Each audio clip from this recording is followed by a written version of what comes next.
introduce ourselves. One, that we're going to all be able to walk away with an understanding of who we are on the work group. And two, just a chance for us to report out and kind of give everybody a face with a name visually. So as you can see, our first introduction is going to be at some point here in the next several minutes, or even over the course of the beginning of this conversation. If you would take some time and type into the chat just a brief statement about why you agreed to join this work group. Doesn't have to be, elaborate or eloquent. It's just really right to the chase. Why you are here at 5:06 on a relatively cool afternoon, I guess, considering some of the other heat days we've had in the past couple of days. So just add that into the chat, and we'll be able to see and read them as they pop up or on our screens. But then most likely than not, we'll be able to capture them and share them with the whole group in the coming days. So, but for right now, what we'd like to do is have everybody answer this one question here in a sentence or two, hopefully. What is the one word that describes the strength we're going to? And Jason, I'm going to ask somebody from the group that's helping us coordinate. Maybe we just call roll and ask that person, who's here, and then they can chime in with their response to that question. And I'll go first to kind of just take some of the heat off, and then maybe Ray can go second, and then we can go to the attendance. I guess I'm going to not say one word. I'm going to say two. I'm just going to say quiet. I'm quietly persistent. And so I'm taking advantage of this room because not everybody's worked with me before. People would argue that quiet is not the right word, but I do believe when there's a cause or there's an effort that's in the best interest of students, community, or the family, that's something that I stays on my radar, and I continue to work towards whatever the goal is to be successful for them. So quiet persistence. Ray?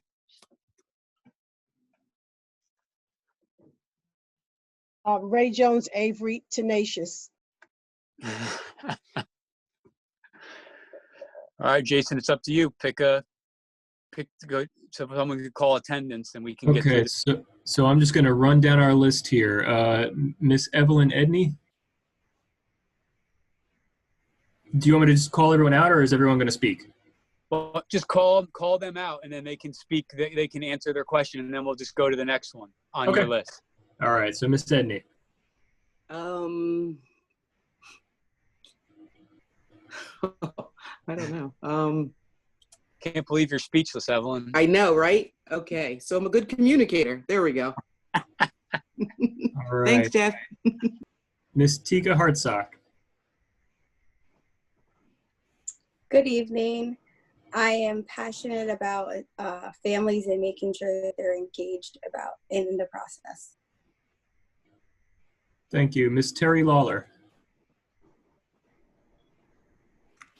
Good evening. I'm a critical thinker. I am eager to synthesize all of the efforts and make sure we get good outcomes. Thank you. Dr. Yasser Payne.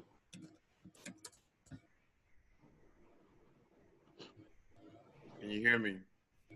Yes, sir. Yep. Yeah, so I have to answer the question. So the question is, what do we bring to the group, and/or what is our strength? Correct. Okay, cool. I think we bring Black Wilmington's perspective on their educational experiences, particularly those boys and girls and those men and women who are involved with the criminal justice system. If there's, I think there are a number of folks, but if there's anyone in the city and state that knows about how they think about schooling inequality, it's our research program. Thank you. Ms. Shanika Perry.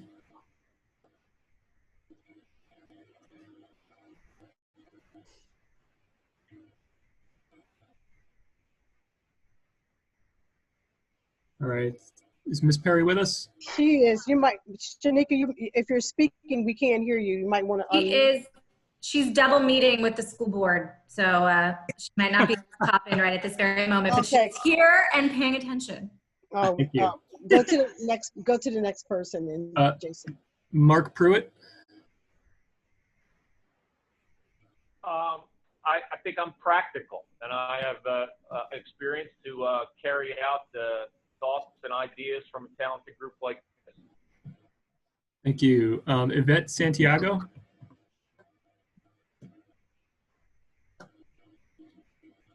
She was having an audio problem earlier. Yvette, you probably have to go to some function that says connect to audio on the join on the left-hand side.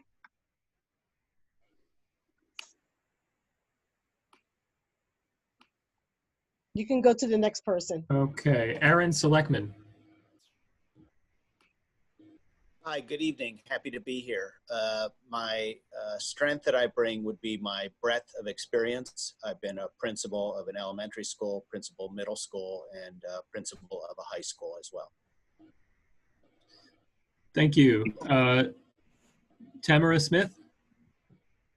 Hi, everybody. It's Tamara Smith. Sorry.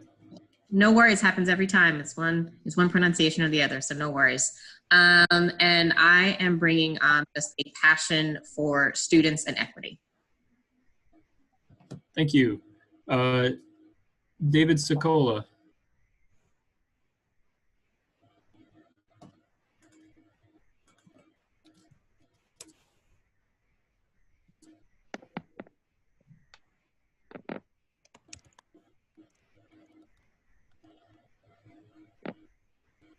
Senator Sokola.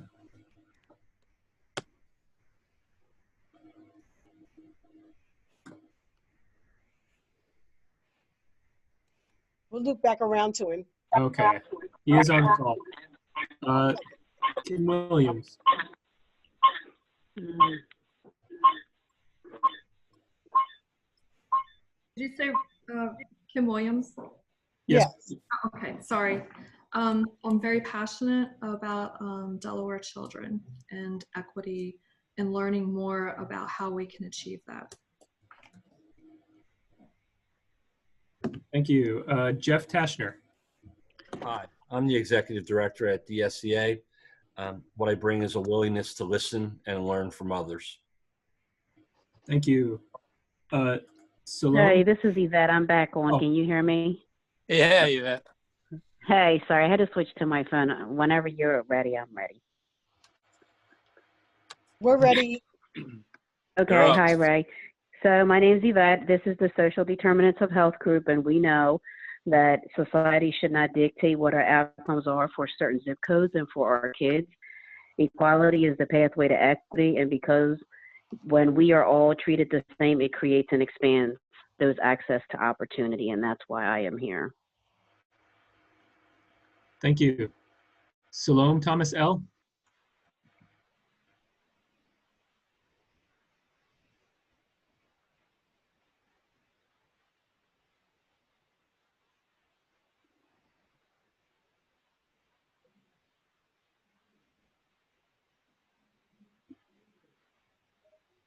Next. Okay, next is Senator Lockman. Wasn't sure if I got to go or not. Let's see. Well, I'm a co-chair of the consortium, which I'll talk a little bit about that. What I bring in relevance to this group, I have a vote in the General Assembly, which I think is something good, and I'm very persistent.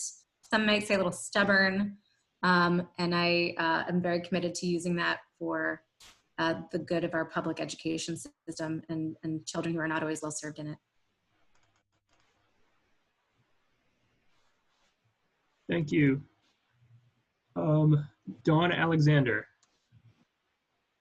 Hi, I'm Dawn Alexander with Colonial School District, and I bring experience and expertise in early childhood education. And I am intensely determined, with intense determination to see this work move forward in Delaware. Thank you. And last but not least of the work group members, Mr. Roger Harrison. Hi guys, it's a pleasure to be here. Yvette Santiago, suggested and invited me, and I guess I just want to be in the room where it happens. Thank you. I hope everyone got that. Yeah. Matt? Oh, I was just, I was looking at myself being made fun of in the chat room. Thank you, everybody, for being part of this. Matt Den, I'm co-chairing the consortium with Senator Lockman. And I thought I'd made it to the end without anyone else using Determined, but Dawn Alexander got me. I would, I'd say that probably applies to me too. These are issues that have been a concern for me for some time, and I think that we have an opportunity with this consortium to really make some important progress. So I'm really pleased and grateful that everyone is participating.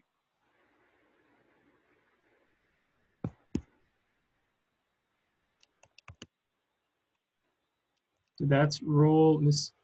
Was there anyone that we missed that because they had an audio issue? Yeah, anybody we missed for audio issues?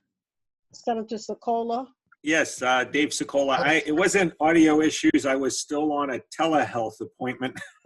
I had my computer set up, but not audio or visual, so I was not able to be there. But when Matt then called, knowing Tizzy is part of this, I absolutely wanted to be part of it. And Tizzy, persistent is a very good description of you. You are not stubborn. You are persistent. And I'm honored to work with you. And I do hope that we can get much further this time than we have in previous efforts. Great, thank you. Thank you all.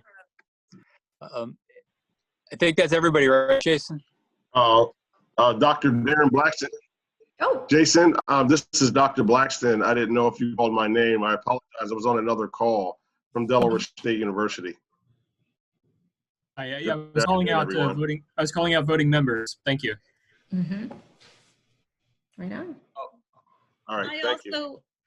I'm also here. I'm Karen Eller. I'm a 4th grade teacher in the Christina School District. I teach at the Bancroft School, and I've been a teacher on the east side of Wilmington for the last 10 years. So I'm excited to be here. I'm very committed and determined to make sure all of our students receive equitable outcomes, and I'm excited to be here tonight with everyone here to move this work forward. So, Jason, is that the work group? Are we all set with the work group introductions? Jeff, this is Susan Bunting. Oh. I happen to be not an official member, but I care deeply about students and hope that I can be a voice for those students who sometimes don't have another voice. So I will be joining you whenever I can. Oh, great. Thanks, Susan. You know, I lost my connection on my phone, so I can only really see one person talking for some reason now, and I'm not going to touch it because I think I'm still connected. So I'm not going to jinx myself. Okay. Thank you, Secretary Bunting. It's a pleasure, Ray. Okay, so with the introductions kind of concluded, I'd like to ask Senator Lockman if she would kind of share with the work group a little bit of a recap about the Reading Consortium and what puts us here today, just so we can all be on the same page. Sure. 5 minutes? Oh, yes, 5 minutes. Okay. Oh, great. You guys have the slides. That's perfect. Yep. I'll try to be super quick. And some of you have seen this more times than you would like to have seen it, but I know that there are members of this particular work group who are not members of the consortium and perhaps haven't been engaged with our rationale. So we just wanted to make sure everybody was on the same page. I'm very excited that is so, that we have a work group that has so many dynamic folks to contribute to this conversation. So we can go ahead and go to the next slide. Just going to run through sort of the basics of what we are. We are the Reading Consortium for Educational Equity, and this is a work group of it. Matt and I are the co-chairs of the consortium. I essentially represent the legislature as co-chair, and Matt is the appointee from the governor's office. So the nature of this is that this is a collaborative effort between executive and legislative in supporting this work and ideally getting it over the finish line when that time comes. As you can see, not only are we this collaborative group. We also have a strong amount of support in the form of our university partners. So both University of Delaware and Delaware State University staff, the body, and I'm not going to read everybody's name, but we have a lot of wonderful folks helping us administratively through an ample amount of research and just expertise guiding us along the way. And next slide. And then you can see these are the official consortium members. A number of us are here at the moment, others are not. We really sought in the design of this body to have a diverse group of stakeholders so that we could really think through the whole, the problem in a holistic way that we're addressing. How do we make our school system more equitable? And I think we've done that. It's a really wonderful group of folks. So we'll make sure you get these slides so you can read every single name. And this is also on our website, which you'll see in a moment. So next slide.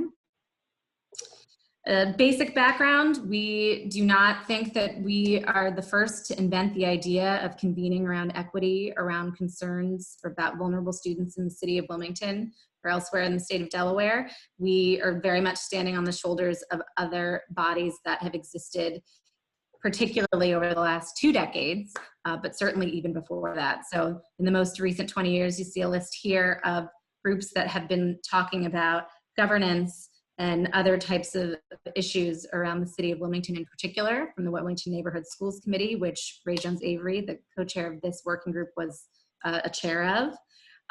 There's a task force, I believe, in 2008. And then under Mayor Dennis Williams, a planning team grappling with some of this. And then most recently, that I was involved in, WEAC and WEAC, where we probably did some of the most legislatively supported work, particularly around the concept of redistricting, but also had some really substantial conversations around funding. And basically what occurred was in the 150th General Assembly, we reauthorized the body of the Wilmington Education Improvement Consortium, which is in the code, with some tweaks as the Reading Consortium for Education. We did that. We're really just going to talk about the bill that established that body today and not get into House Bill 222. Next slide. So basically what Senate Bill 148 did, it sunset WEAC and it created the Reading Consortium and it redefined what it would do. And this is what we do. We recommend policies and practices to the governor, to the General Assembly. And our goal is to focus on educational equity and outcomes for Wilmington and Northern Newcastle County. Do monitoring work. That's why we have such robust staff with the universities. Next slide. Publish reports of data based on that monitoring and analysis. And then also do research on best practices from across the state and nation on educational equity and outcomes. And then not least of all at all, the facilitation of collaboration to implement those across our LEAs. Next slide. And then we also have some specific things in that mandate, like looking at the need for alternative educational facilities. We often hear people talking about a high school in Wilmington, looking at things related to teaching and learning, and then some of these items that are more funding oriented, like the Newcastle County tax pool. And then we are mandated also to develop a proposal for a governance-based proposal about redistricting in Northern Newcastle County. Next slide. So one of the first things that we as a body did was figured that equity is a term that you get heard thrown around a lot. And we wanted to make sure that we had a mutual definition of it because otherwise we'd be a little bit all over the place. It's very easy to be on this topic. So we collectively threw out a bunch of words, as you can see in the word scramble, and had a lot of conversations and came up with this definition of what for the consortium educational equity is. It is a safe, secure, and student-focused system where every student has access to the resources and opportunities they need to be successful in and out of the classroom. And we did that so that we could check our work and make sure that the things that we're recommending and working on are consistent with that. Next slide. We also gave ourselves sort of a guiding principles that we be community, research, and data-driven, and those words are in that order for a reason. Go ahead and go to the next slide. We came up with a model that we think really emphasizes that we want to be, focused first on the needs and the desires of the community, but that we really do the work, working with our capacity with the universities to sort of root that in that stakeholder outreach and research, and best practices. So we came up with this little cycle where we would do the work on stakeholder engagement, look at the data that is local to our environment, and best practice research, and then draft recommendations and considerations and on the basis of that. And then, sort of iterate that as necessary. By then, once we have recommendations, make sure that we are airing that before all the key stakeholders and revisiting that as much as necessary to get to a point where we have proposals that we can advance. And as you can see in the definitions, when we talk about stakeholders, we're talking about, community members, educators, parents, students, other organizations, to make sure that we're getting full perspectives engaged in that. Local data, as I said, means Delaware specific, Wilmington specific, so that if we're looking at models and best practices from elsewhere, we are bringing that to our environment in a way that makes the most sense.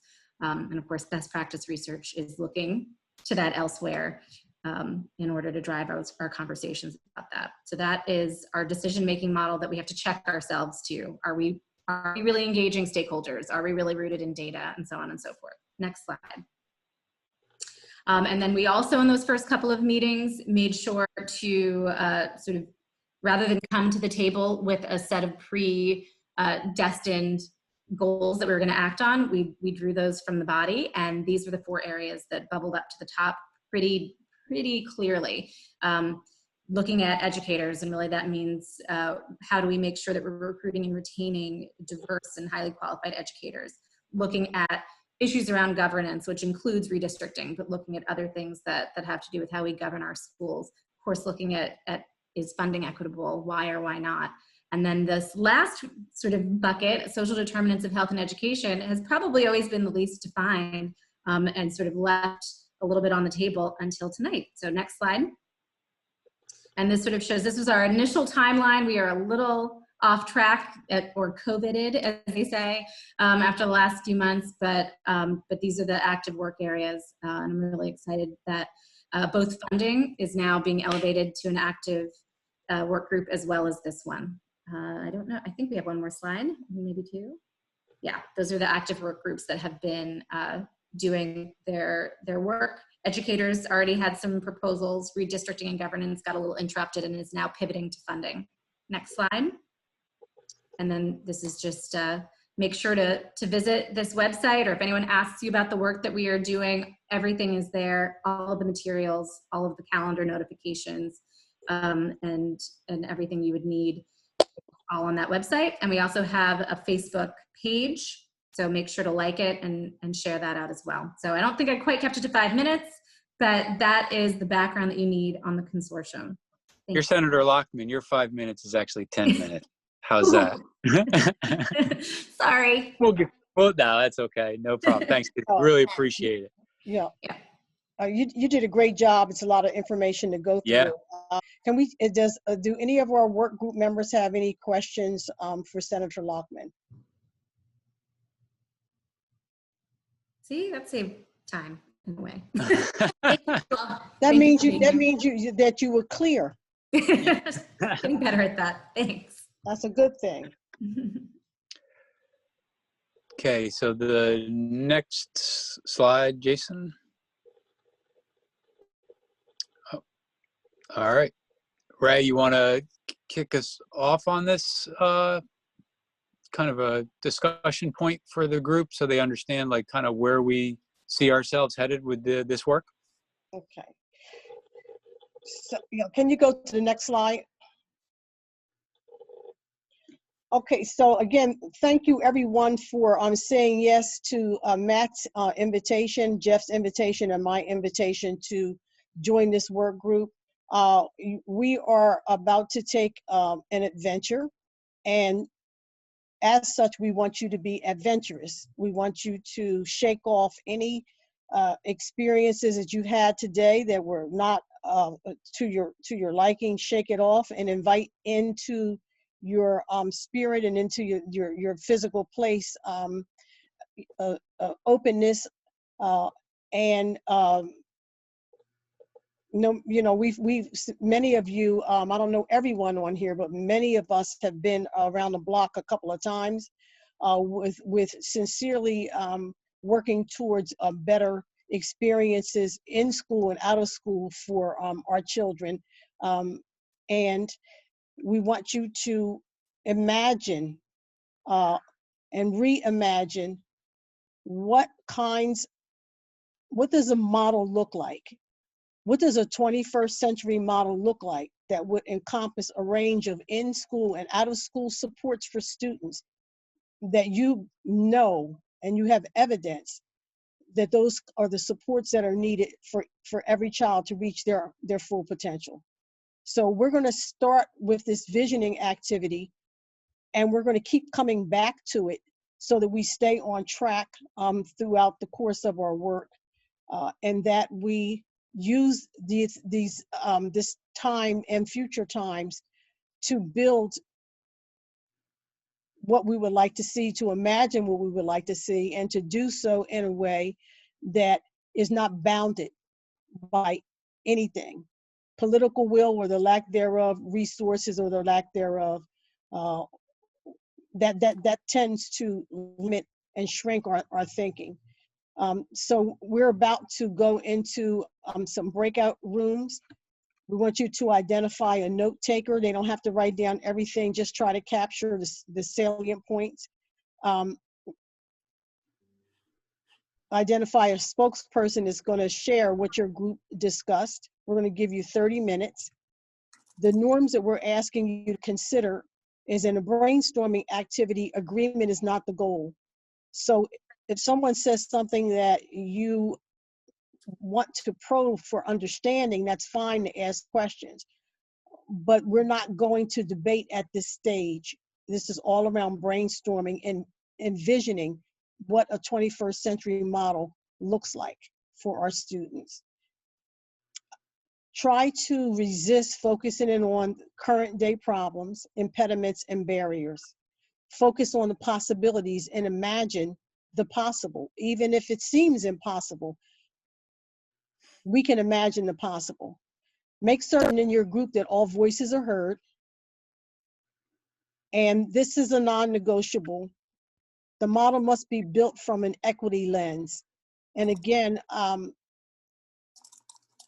that is driving the consortium's work. Yeah. So imagine through an equity lens and a culturally relevant lens, what does this model look like? Would anyone like to add any norm that you think is missing?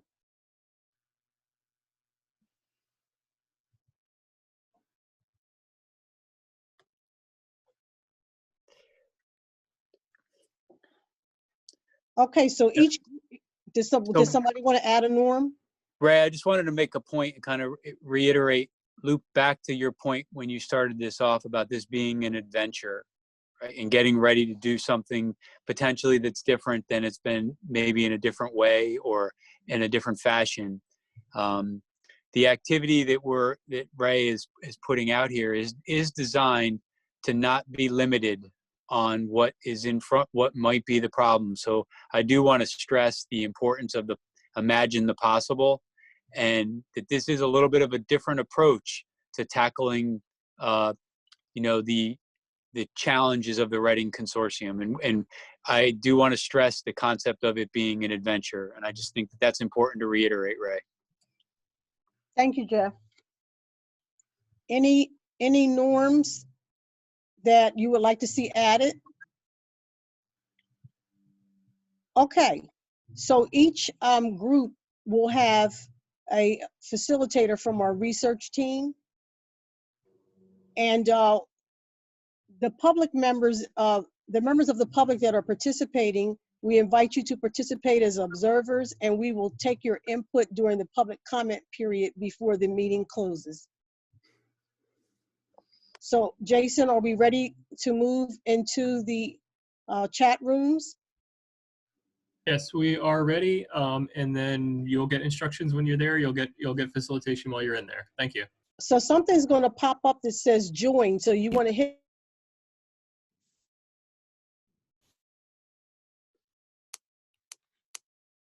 Hi. Hello, everyone. Hi. My name is Haley Kasani. I'm the facilitator. I think it looks like everyone that joined can join. I work for the UD Institute for Public Administration, and I also support the Reading Consortium for Educational Equity. Can everyone hear me? Yep. Yes. Okay, wonderful. Thank you all so much for being here. I'm so excited. I see faces that I know and also people that I don't know, so I love that.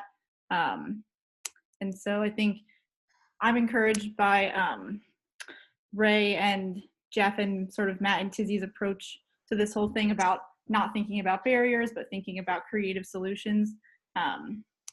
So I'm going to post in the chat again the exercise that Ray would like us to talk about, just so everyone can have it there. And let me know if this comes up in your chat. It should be everyone can see it.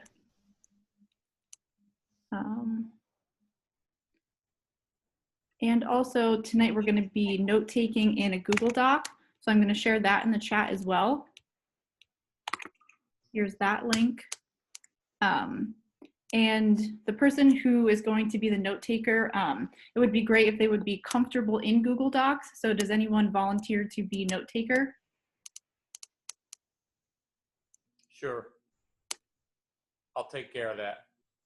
Okay, thank you, Mark. Yep.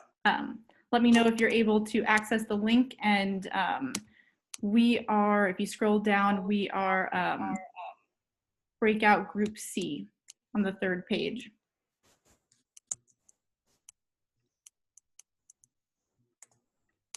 I just requested access. Oh, got it. Okay. I didn't create the doc, so maybe we have to figure that out. Maybe if you don't mind for now, we can, if you can take notes on a Word document, and we can always post it in the Google Doc when we're done. Is that okay? Sure. Yep. Okay. Yep. Great. Thank you so much. Or write it down, whatever's easier for you. And then we also need to pick a spokesperson, someone who's willing to share out after the visioning exercise to the entire group. Is there anyone who is comfortable doing that?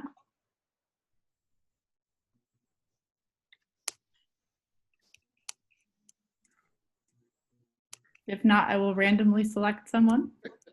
I think you should randomly select. Okay. I am going to pick on Tika because that she's a wonderful speaker and listener. I just knew you were going to pick me, Haley.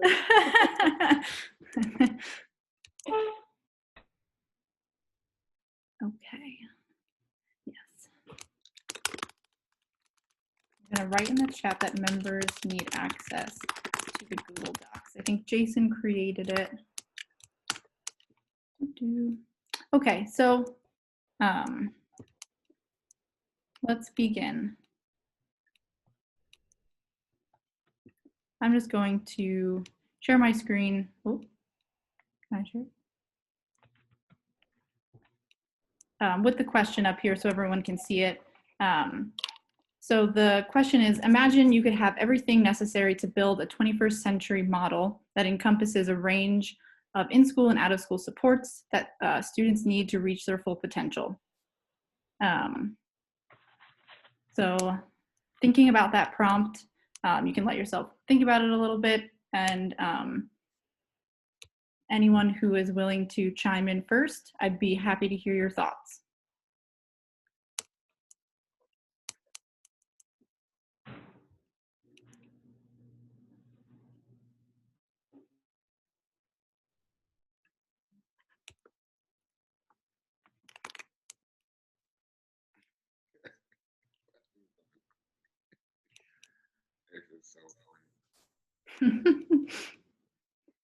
Yasser, do you have any thoughts you'd like to share? Sure. I think this is interesting though, just even our hesitancy, it's all data, it's all revealing. It's not necessarily a good thing or a bad thing. I'm just saying it's very revealing just of our times. So I just think it's interesting from that perspective. But yes, I do have thoughts. You know, keep in mind, I'm on the progressive side of things. So I come in that spirit, you know. I don't know where everybody politics are. I know we're all, you know, want to see change and all of that. But I think it's important to underscore that we think about it differently. You know, so with that in mind, the way that I think about schools, if I could have the school system and or, you know, I think about it differently, right? So my work is grounded in street identified Black men and women, boys and girls, or low income, you know, Black populations. We already begin with a premise that we, in this capitalist society, so if you look at my research on school to prison pipeline in Wilmington, right, we begin with the theoretical framework that, you know, a capitalistic system requires a bottom caste, and schools situate that. Right? So if you read my work, this is what we write, right? Schools situate that. That is also the dominant narrative inside Black Wilmington, right? Their failure, their structural failure is required so that folk like me and many of us here, right, can enjoy our privilege. But I always start with me first, right? That is their narrative on the ground. So from their perspective, it's difficult to imagine, even though I'm going to do that, right? Because their poverty is required. So what does all of the imagining then actually mean from their perspective? Now, with that in mind, I think,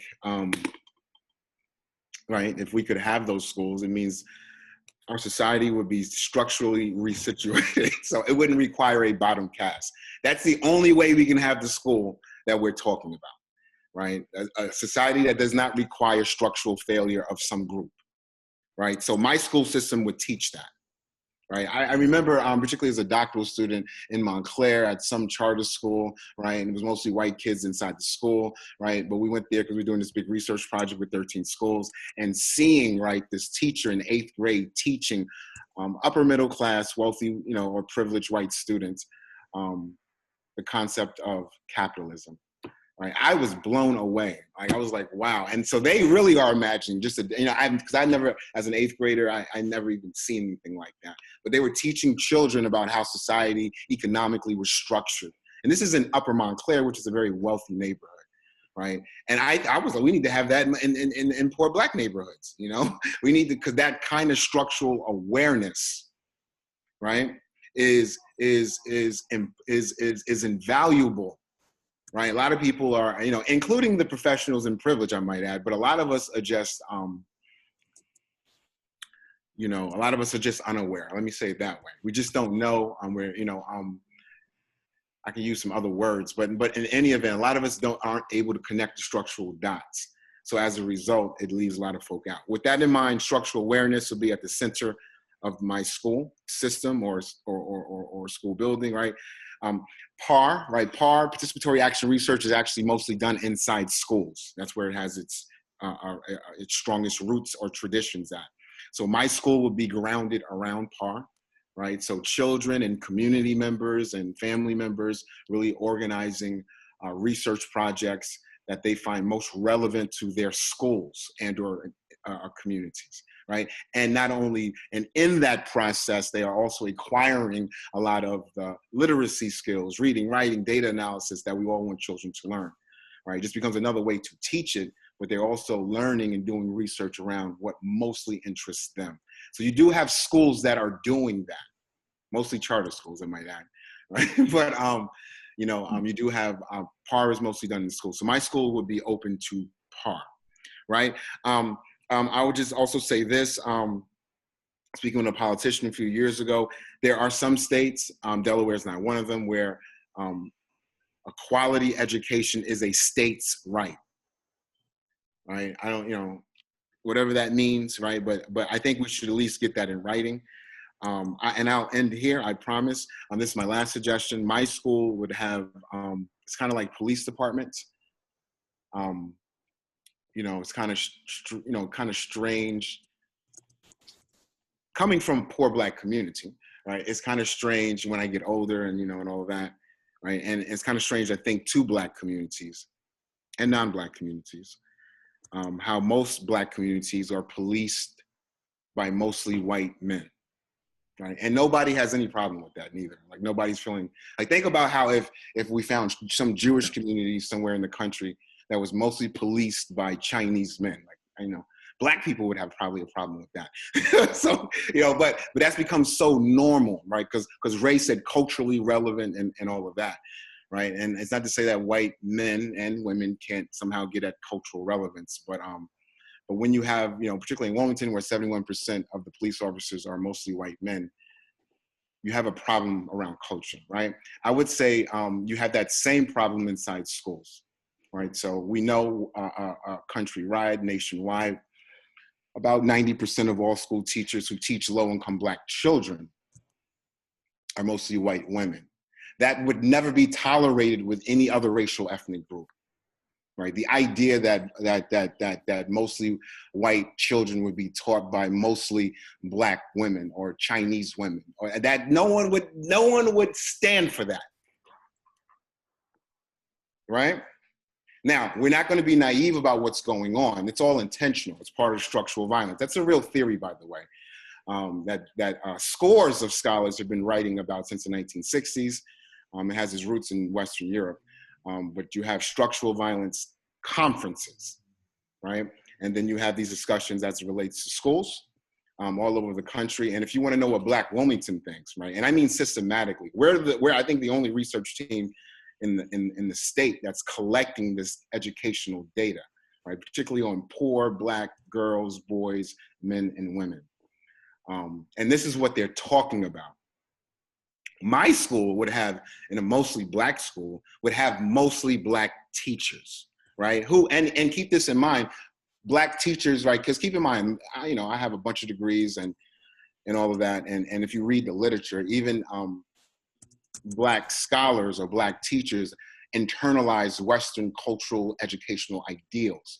And a lot of times, the few instances where we have a bunch of Black teachers teaching Black children, you really have the same outcomes, right? Black police officers, Black teachers, Black professors end up teaching poor Black people in the same way that white authorities do, because we are internalizing the same playbook, the same rules, values, culture. And by the time you finish your degree and you're in place professionally, it's hard to kind of get that out of you, right? So you see your own people in a certain way. That is actually what's going on, right? My school would recognize, or we're going to be talking about this, right? We're going to be reading about this kind of stuff as part of the curriculum, right? So as a way to, ensure the kind of transformation that we want to see. So I'll end there. I know I spoke, that's why I didn't want to talk first. But my school will reflect people from the community. Like the fact that everybody else is control, even for the Reading Consortium, maybe not right now, but think about who's making decisions for poor Black people in Wilmington. It ain't poor Black Wilmington, it's everybody else, right? And so my school would begin to recognize all of that and organize itself accordingly. Okay, I'm done, I promise, I'm done. Thank you. Thank you for speaking first and for really, I think, going along with the prompt of imagining something different than what we have now, completely and necessarily different. So does anyone have thoughts based on what Yasser said, or your own thoughts? Anything else that you'd like to share? Haley, I think piggybacking on that, an approach that I'm really fond of, and I've even used when I've been in the classroom in a different lifetime, but reality pedagogy. And so for those that aren't familiar, it's the approach to teaching where it's primarily rooted in meeting the student where they are in their own culture and on their own emotional terms. So it allows for the youth to reveal how and where teaching and learning practices have wounded them and ways in which they learn best too. It also looks at the whole child approach, and then what other supports would be needed outside of just the basics of academics. Okay, great. Thank you. You're welcome. Would anyone else like to share?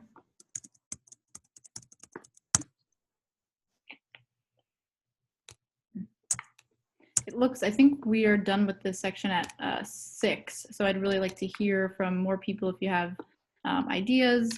You can also write them in the chat.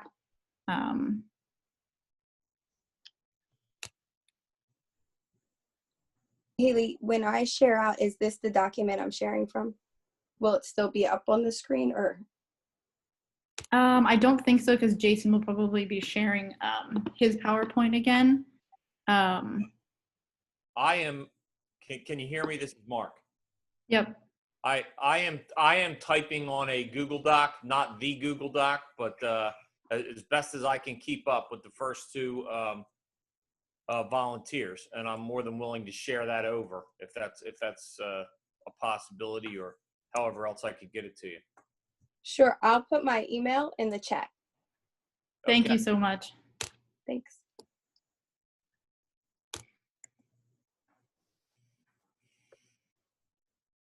So we're having conversations about sort of structural changes, community-driven schools that are actually community-driven, and we hear the voices from community members. And also Tika's talking about pedagogy that meets students where they actually are and hears from the students, is a whole child approach. Do anyone else have sort of something to add, or something completely different?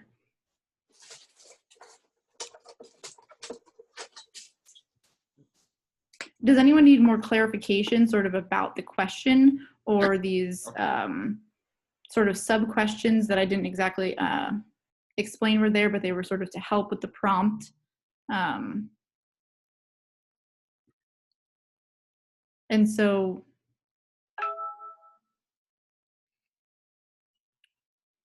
anything else that can be helpful? Ellie, I'm not a member of the subgroup, so I was sitting back and being quiet on purpose. But I am a member of the Reading Commission. I'm the new superintendent of the Christina School District.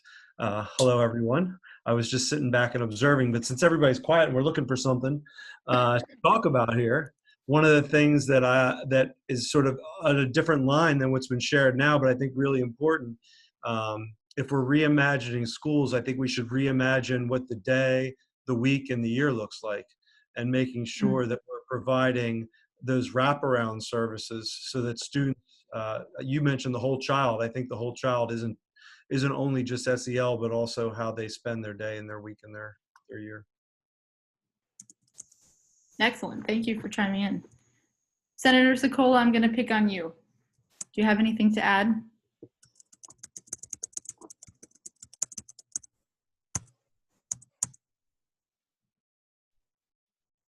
He's muted. Looks like you're muted, but I don't have the power to unmute you. That's weird. Huh. Sorry, we can't hear you. That's so weird. He can unmute himself. Yeah, can you unmute yourself? You can't. Okay, we can't hear him. Because sometimes it makes the host controls. But you should be able to, if mute is in the bottom left-hand corner of your screen, or it could be the top left-hand corner.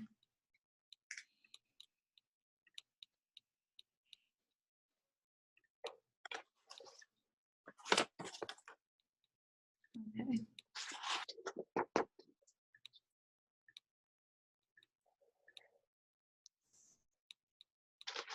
I know Shanika is on another meeting, so I don't want to pick on her.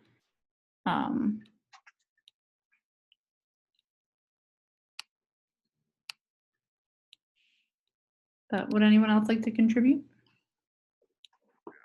I will contribute. I was partially listening and partially typing, but I know. the comments of Yasser, I really appreciated as someone who does some of the work, and as a school principal at the same school for 12 years, we hear a lot and know the research exists to hire Black and brown teachers to teach our kids.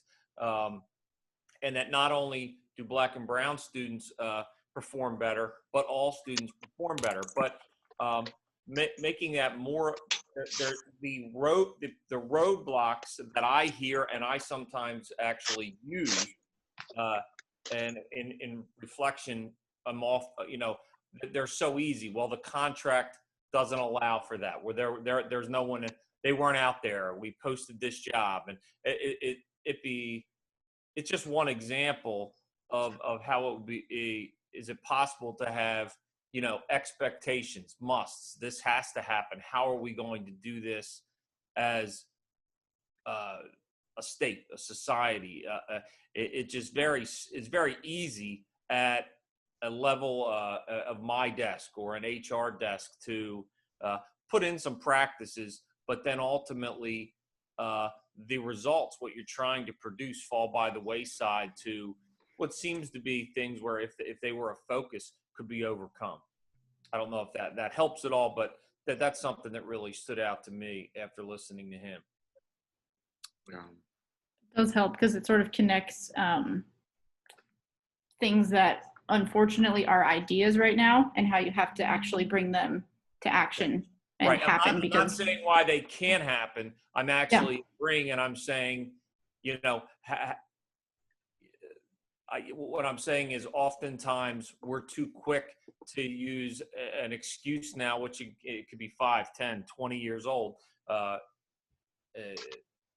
It might seem new to some people, but it's not at this point. The excuse is not. Absolutely.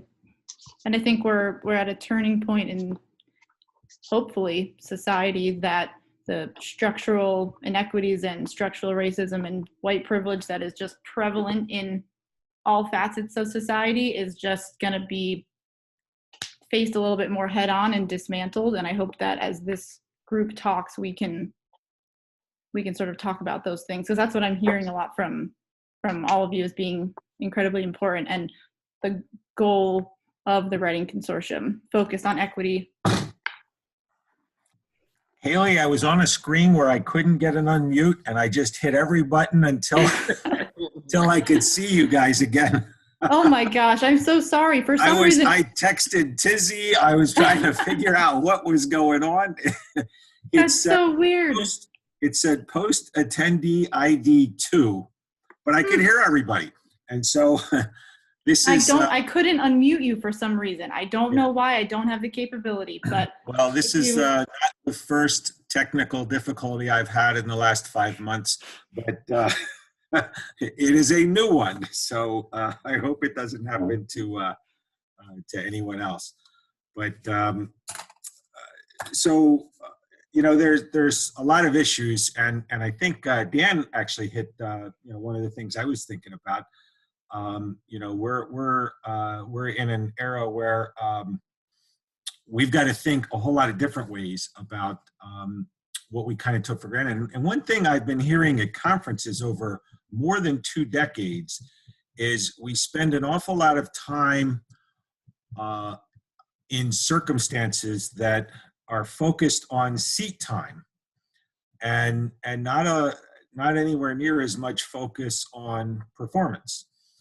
So we're complying with seat time requirements, and we're not trying to get people where they really need to be. And I think I just wanted to kind of add that little perspective to what Dan had said.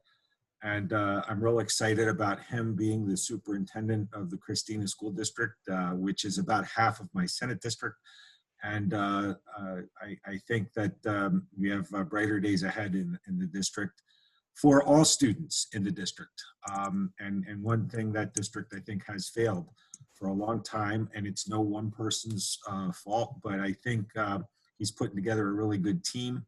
And I hope that that we can continue to add high quality people to that team, because it is a team effort that's going to take to do improvement there. And I think we need to do a very good job of working between districts on common problems. And I look at you know, a little bit of what we have in Newcastle County as an opportunity moving forward.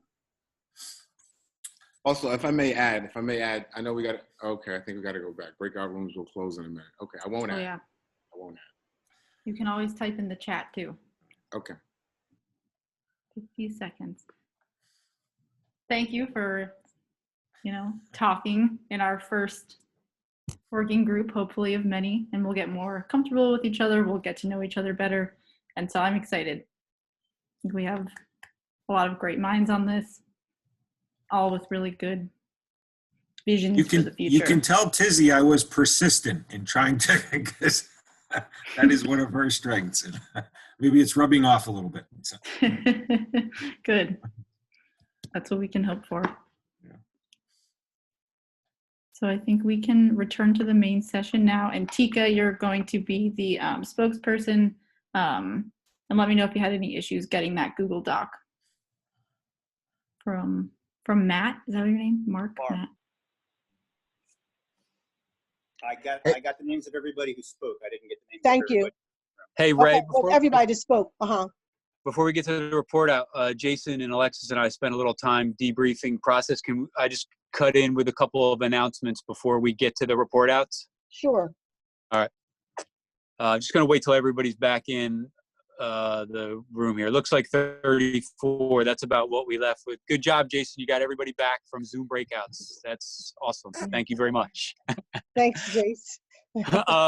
So one real quick, a couple of logistical things. There is public comment on the agenda, and we ask any members of the public who are here, if you would just note in the chat you would like to make a comment. We are limited to time, and we are asking that you limit your comments to 2 minutes per comment. So it's about 10 minutes of comment, maybe five folks to be able to speak.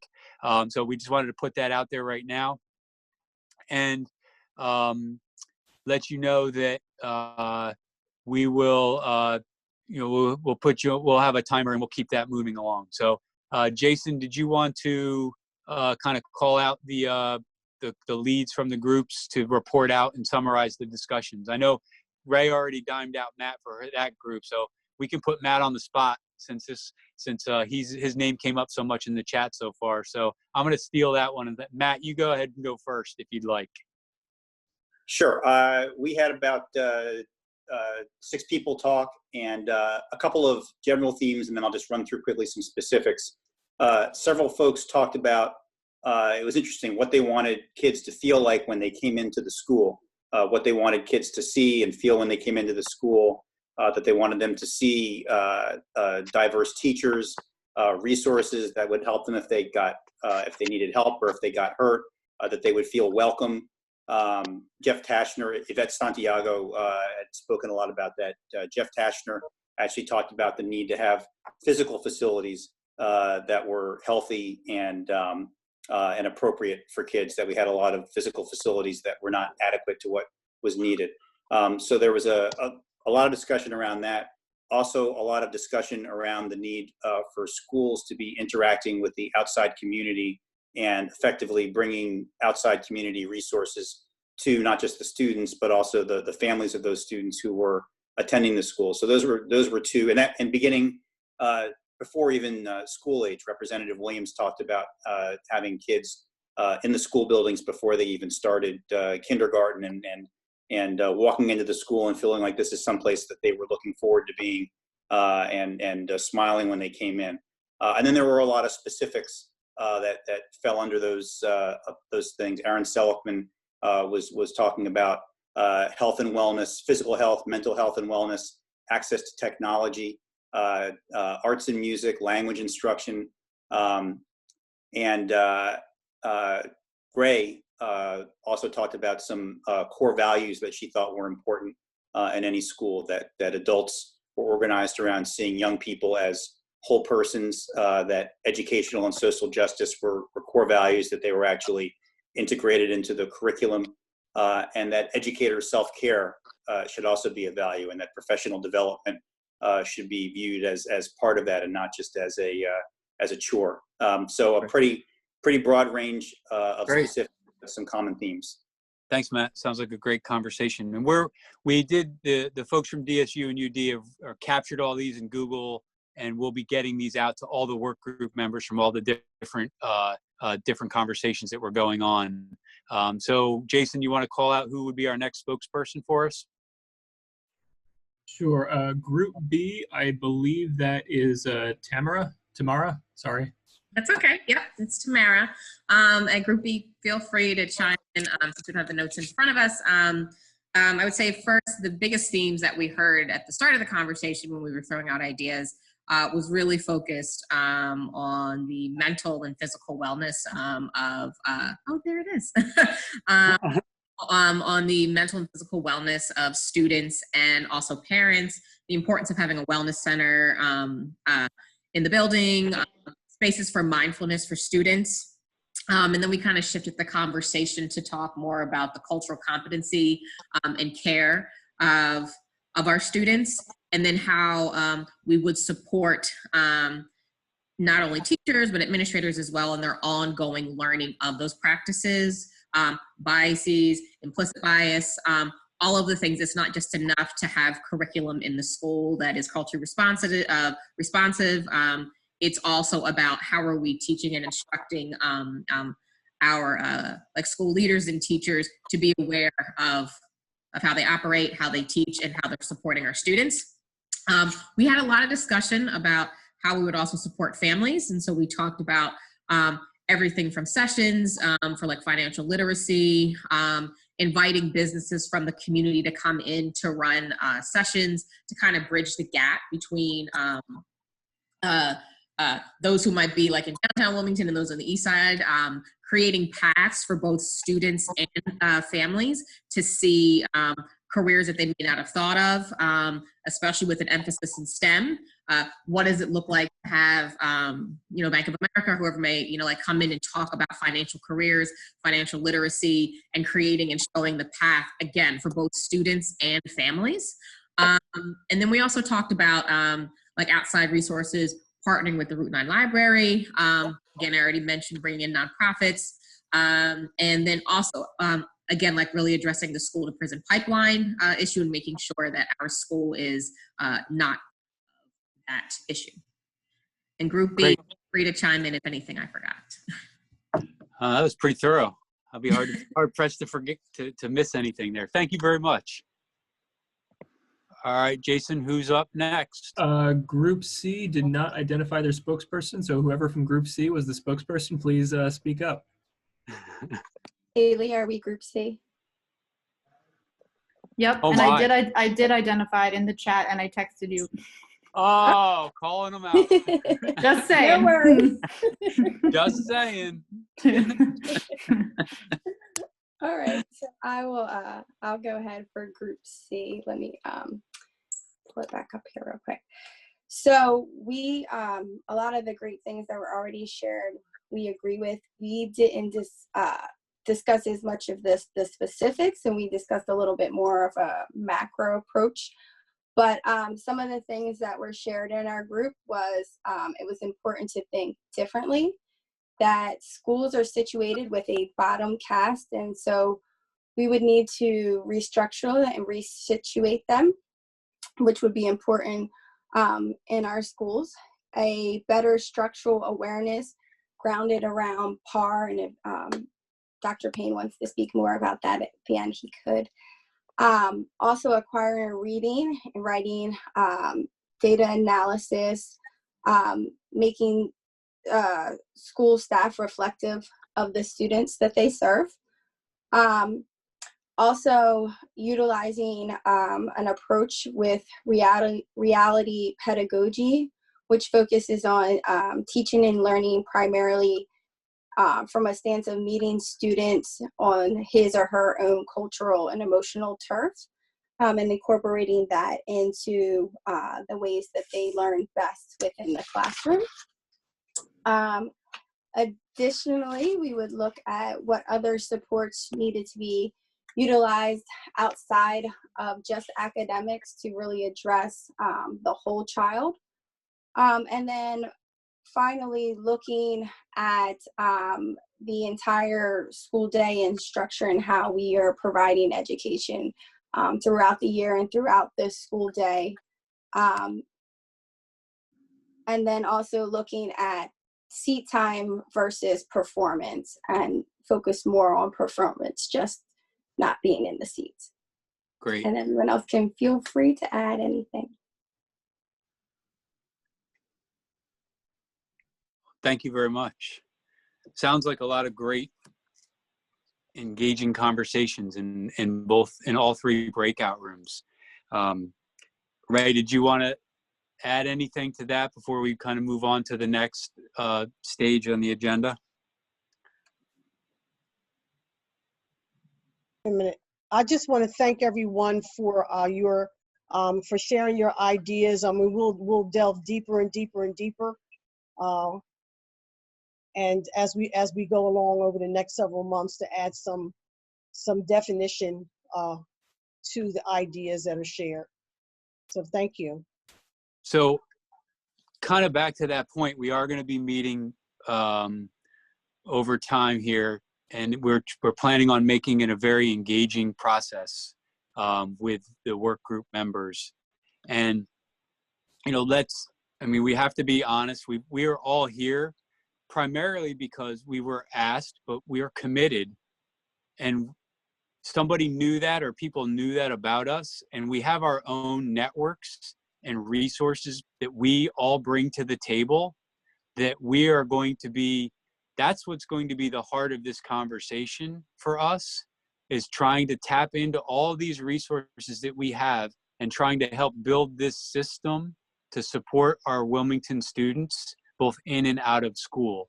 And I think that's the goal that Ray was putting out there with this activity, was really to kind of tap into where is it that you are passionate, and what do you have in your toolbox that you individually know you could leverage to help support Wilmington students as we build out this social determinants of behavior work group under the Reading Consortium. And so, Jason, if you could click to I think it's a homework slide here. And so we are going to be interactive. We're going to try and push the work of this group to not just be about a meeting for an hour or a meeting for 2 hours, where we vote on something and we move forward. We want this group to actually engage in this work and bring the resources, help us bring the resources to the table. So we're going to ask that your homework assignment before we come back for our next meeting is to come up with 2 or 3 action items that you feel could get us closer to the vision you've identified in your breakout group, because hopefully each of you shared some part of your vision.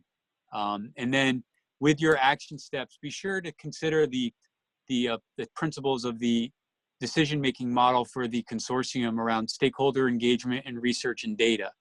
And what you bring to the table is going to be part of the next discussion. It's not going to be something you do, we collect it and put it off to the side. We're really seeking your heart and soul to this. And, I've interacted with Ray a couple of times planning and preparing this, whether it was on phone or virtual or via email, when she emails at some crazy hour of the night and I had just happened to be actually paying attention to it. So there's clearly passion, and that's what we want to tap into. Ray, did you want to add anything to that? Well said, Jeff. All right, we're a tad. Jeff, can I make one suggestion / request on the homework front? If people, just in terms of taking full advantage of everyone's talents and making sure that we're doing that, if people have specific areas that they're interested in following up on in the way that you described, if they could communicate them to you or Ray or Jason, so that you could share them. So if we have multiple people who are looking at the same area, that they could sort of be in touch with each other between meetings. Yeah, I think that's a great point, Matt. And I think that I would like the group to spend some time thinking about that. So maybe even coming to the next meeting, that might actually be, Matt, you're a little bit ahead of us here. Couldn't that be our first activity of our next meeting, where we actually put them all in a bucket and we figure it out? But I think it's a great idea that we start connecting early. So I'll reach out. Jason's going to be sending out a couple of emails after this. So we'll definitely send out a link that you can kind of dump into a Google survey, where you're thinking your area of expertise might lie. That's kind of when you identified your strength at the beginning. We have that on record. So if you said something on there you said you were really good at, guess we're coming right back to that. So I mean, I do remember Dawn said she's determined. Tizzy said she's stubborn. I forget what you said you were, Matt, but we'll be coming back around to those again, I think. Thank you. The other thing that I did want to say is you're going to be getting an email from Jason after the public comment, and when we finish up, they asks all the work group members for the pluses and the deltas of this meeting. Like what worked well for you for this meeting and what didn't. And please be direct and honest, because we're going to be together for a while, whether virtually or in person. And we can't make this a process effective and efficient if it's not comfortable for all the members. That's what actually Jason and Alexis and I spent 30 minutes trying to figure out. Did we do the beginning right? What would we do differently next time? And how are we going to prepare moving forward? So process is as much as important to this as the content that you are all going to bring to the table. So when you get that email from Jason, please share your thoughts so we can do a better job the next time. Ray, do you have anything else to add before we open up the floor to public comment? No, thank you very much for asking. We'd like to open the floor for public comment. Jason, did we get anybody in the chat submitting to you to give public comment? No, nobody has posted anything in the chat about public comment. So just to make sure, because that is a requirement, just to make sure that if you, let me understand, are we asking people to indicate in the chat box if they would like to make public comment and then you will unmute them? Is that the process? Yes, ma'am. Okay. So members of the public, if you would like to comment, please put it in the chat box. Not your comment itself, but that you would like to make a comment. And then Jason will, he will unmute you so that you will be able to speak. Hey.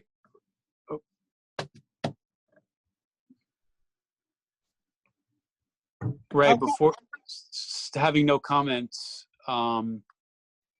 Ray, did you want to comment about what the title of the working group and what we had talked a little bit about that and we never really looped back. Do we want to mention our thinking around, well, we are called officially the Social Determinants of Behavior Work Group. We were kind of like, that was like a really long title, and we wanted the conversation to develop naturally. Do we want to float that out there?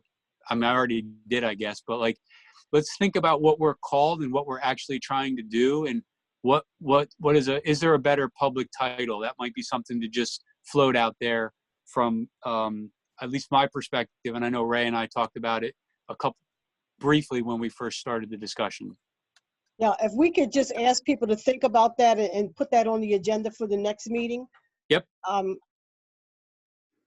think that would be good.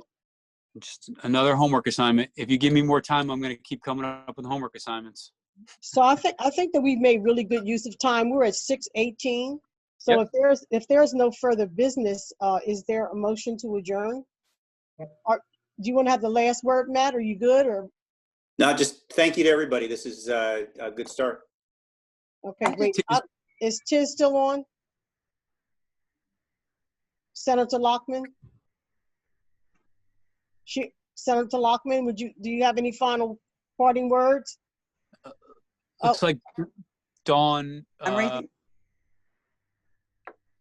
Dawn wanted to speak. Dawn Alexander, is that correct? That's correct. I should have used the chat box. I was raising my hand, sorry.